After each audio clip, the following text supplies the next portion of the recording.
Harry Potter tuh. Iya. Iya. Kebetulan saya baca juga novelnya. Karena Iya. sampai sekarang tuh masih booming banget tuh Uh-uh. film-film Harry Potter. Legend banget ya. Iya. J.K. Rowling. Mm-mm. Dia menjadi penulis paling laris lah ya. Iya. Mm-mm. Perempuan Ya. terkaya. Dan perempuan penulis terkaya. Penulis terkaya. Karena memang mungkin muncul di timing yang tepat juga ya. Dan di kebutuhan yang lagi dibutuhkan juga. Iya. Mm-mm. Terus juga materinya itu memang cukup terbilang edukatif lah ya. Bisa dijangkau anak-anak gitu yang dulunya tidak senang baca sastra, kemudian ketika disuguhi buku Harry Potter J.K. Rowling yang imajinatif tapi menghibur, ya tertarik untuk membaca. Setelah bukunya laris terjual, kemudian difilmkan lagi kan? Iya. Mm-mm. Dari 1 sampai 7. Sampai 7. Saya sempat nonton beberapa filmnya juga tuh Harry Potter. Dan memang fantasinya itu yang menarik. Iya, fantasi. Menghadirkan fantasi lewat dunia teks, buku, dan melalui film. Iya, Jadi kan ada sisi edukatif tapi juga menghibur. Iya. Mm-mm. Dan pendidikan yang menghiburkan baik ya. Iya. Membuat orang tidak bosan, tidak jenuh gitu kan. Justru malah kemudian menyenangkan gitu kan. Dia menyenangkan tapi juga dapat ilmu. Iya, kisah persahabatannya itu yang Ya, yang kayak wah, ada tokoh Hermione misalnya kan. harmoni. Hermione. Harmoni. Kebalik. Itu tokoh yang aku sukai. Waduh, kenapa tuh Harmoni. bisa suka tuh, Kak? Dia itu tokoh perempuan yang suka baca. Jadi pokoknya perempuan tercerdas lah. Ibaratnya yang tercerdas di Hogwarts itu Harmoni. Mentornya tuh siapa tuh yang Profesor gondrong itu? Snape. Oh iya. Severus Snape. Ya, Profesor Snape kayak gitu kan. Dan metafornya sebenarnya ada metafor yang menarik. Iya.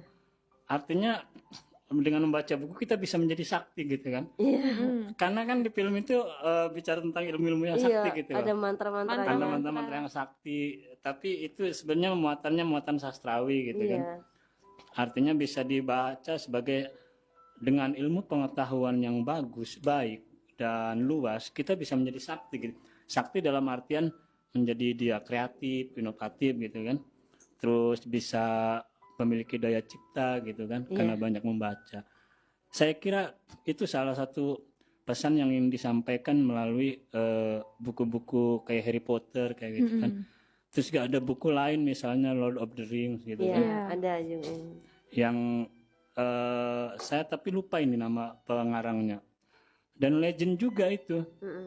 Buku lain misalnya ada Alice in the Wonderland. Saya baca juga Lewis Carroll ya. Dan difilmkan juga gitu. Maksud saya ketika perempuan menulis seperti J.K. Rowling itu berhasil begitu sukses, kenapa kita perempuan di kita juga kenapa tidak gitu kan? Kan bisa gitulah, teh ya. Iya, betul sekali. Ternyata banyak banget gitu ya cara yang bisa diusahain supaya kita tuh suka gitu buat baca gitu. Salah satunya tadi kan Kak Debbie katanya kalau baca dikasih dibayar reward gitu kan. Nah, Kak Debbie inget nggak kira-kira buku pertama kali yang Kak Debbie baca itu buku apa? Aku nggak ingat. Nggak ingat. Itu usia berapa? Berarti kelas 2 SD, kelas 3 SD. Usia 8 lah ya. 8 lah. 8 Hitung tahun. aja 8 atau 9 gitu kan. Aku lupa. Kalau judul pertama karena emang kalau ditanya buku pertama yang dibaca itu kayak kita bingung gitu buku yang maksudnya buku teks yang kayak gimana yang sebenarnya yang masuk kategori pertama kali dibaca. Iya. Nah, ngomong-ngomong nih, kenapa sekarang bisa suka nulis, Kak?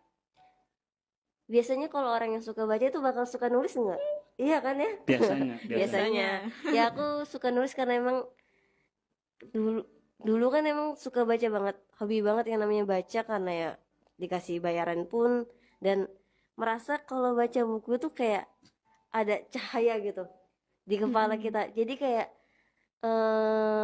saat baca buku aku tuh seneng saat lebih tahu dibanding teman-teman gitu kan. Ada suatu hal yang luar biasa gitu kan. Bahkan kalau diibaratkan buku itu salah satu alat yang bisa bikin kita keliling dunia tanpa melangkahkan kaki sedikit pun, gitu kan. Kayak tadi contohnya baca Harry Potter gitu kan. Kita jadi tahu kerajaan Hogwarts lah kayak gitu kan. Profesor Snape yang sakti banget gitu kan. Kita tahu Inggris gitu kan. Kan settingnya sebenarnya itu Inggris ya. Di London ya. Tadi tuh kan puisi itu bagus tuh, puisi TDB itu romantis itu kan. Saya pengen tahu nih pendapat TDB. Bagaimana sih puisi yang bagus itu kalau menurut TDB dan pandangan TDB tentang sastra lah seperti apa gitu kan. Coba diutarakan. Pertama, kalau puisi menurut aku pribadi sebagai perempuan, puisi itu sebuah rasa dari kemanusiaan, rasa dari kasih sayang, rasa dari kasih cinta, rasa dari ketidakadilan, rasa dari kebebasan, berbagai rasa. Itu puisi menurut saya. Jadi kalau misalnya apa dan bagaimana puisi yang bagus atau yang baik gitu kan, ya yang memunculkan rasa itu. Jadi kayak kalau pernah dengar kutipan dari buku apa ya lupa, sastra yang sejati adalah sastra yang menggemakan kembali kekhawatiran masyarakat pada masyarakat itu sendiri gitu. Gitu. Wow.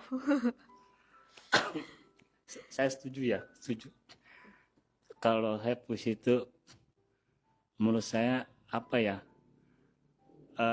media untuk mengekspresikan jati diri kita juga sih. Iya, betul. Yang kedua untuk menyampaikan kejujuran memang rasa tadi ya. Soalnya kadang kita ini pengen mengungkapkan sesuatu yang tidak bisa dikatakan gitu kan. Artinya contoh kayak tadi ketika orang lagi kasmaran kayak gitu kan. Biasanya sih ya. Kayak gitu kan. Jadi dia punya mood terus ngarang-ngarang dia gitu kan, membayangkan yang disukainya gitu kan. Nemulah bahasa-bahasa puitis gitu kan. Artinya itu memang ekspresi kejujuran. Dia pengen mengatakan sesuatu yang misalnya romantis dengan istilah-istilah, dengan gambaran-gambaran kayak puisi tadi kan. Muncullah kemudian puisi-puisi, dia puisi yang ingin mengatakan perasaan disampaikan dengan ungkapan-ungkapan yang indah gitu kan. Karena dengan ungkapan-ungkapan yang indah itu, rasa itu bisa kemudian sampai gitu ke yang mendengarnya kayak gitu. Betul. Bahkan dulu tuh pernah baca ya, aku lupa juga baca di media gitu kan, esai itu jelaskan puisi itu dulu juga dipakai buat kayak politik gitu tuh. Betul. Kayak pemberontakan. Maksudnya di Indonesia juga waktu 98 ya. Iya. Di Inggris di mana. Jadi ditulis lembaran-lembaran terus ditempel itu puisi-puisi di ruang-ruang terbuka dan dibaca sama masyarakat, akhirnya tergugah juga kan. Iya, waktu lagi rame-ramenya demonstrasi 98 itu. Iya. Salah satu puisi yang paling sering dibaca adalah puisi dari Wiji Tukul misalnya kan. Terus puisinya W.S. Rendra gitu kan. Dan lagu-lagu yang anak-anak mahasiswa kumandangkan juga puitis juga kan. Jangan kembali pulang gitu kan. Sebelum kita yang menang gitu kan. Jadi nostalgia ya. Karena saya yang turun ke jalan tuh. Waduh, sama dong. Iya. Aku juga pernah. Ya. Orasi. Artinya tapi beda itu kali ya. Dulu belum lahir kali. Dan saya pernah kena gebuk gini. Pentungan. Punggung saya kan tersungkur gitu kan, tapi ya itu masa lalu lah. Anak-anak jangan sampai mengalami itulah. Beda bagus. Beda generasi lah. Ya keras. Itu dunia keras. Keras banget ya. Sangat keras. Mungkin kalau dulu itu kan maksudnya Wiji Tukul gitu. Kalau sekarang anaknya Fajar Merah. Memang punya anak ya? Anaknya tuh siapa ya? Kalau nggak salah Fajar Merah masih berhubungan gitu. Oh gitu. Fajar Merah kalau nggak salah. Wah, kita banyak juga ya pengetahuannya. Nggak banyak sih, mungkin kita sapa-sapa dulu kali ya yang udah gabung di Instagram nih. Ada siapa aja, Aisyah? Kayaknya udah rame nih. Oke nih, kita sapa-sapa lagi. Ada Muhammad Indra. Halo. Kang Indra. Hai. Ada Lina. Halo. Ada siapa? Masih banyak lagi. Aku juga mau ngingetin nih ke pecinta Sergau. Kita sampai jam 10. Masih ditunggu karya-karyanya, voice note-nya, langsung DM aja di Instagram kita di @seranggawfm. Dan tetap stay tune terus karena setelah ini bakal ada bintang tamu kita yaitu Kak Wardatul Jannah. Nah, tetap stay tune terus di 102,8 Serangga FM, Tegar Benar.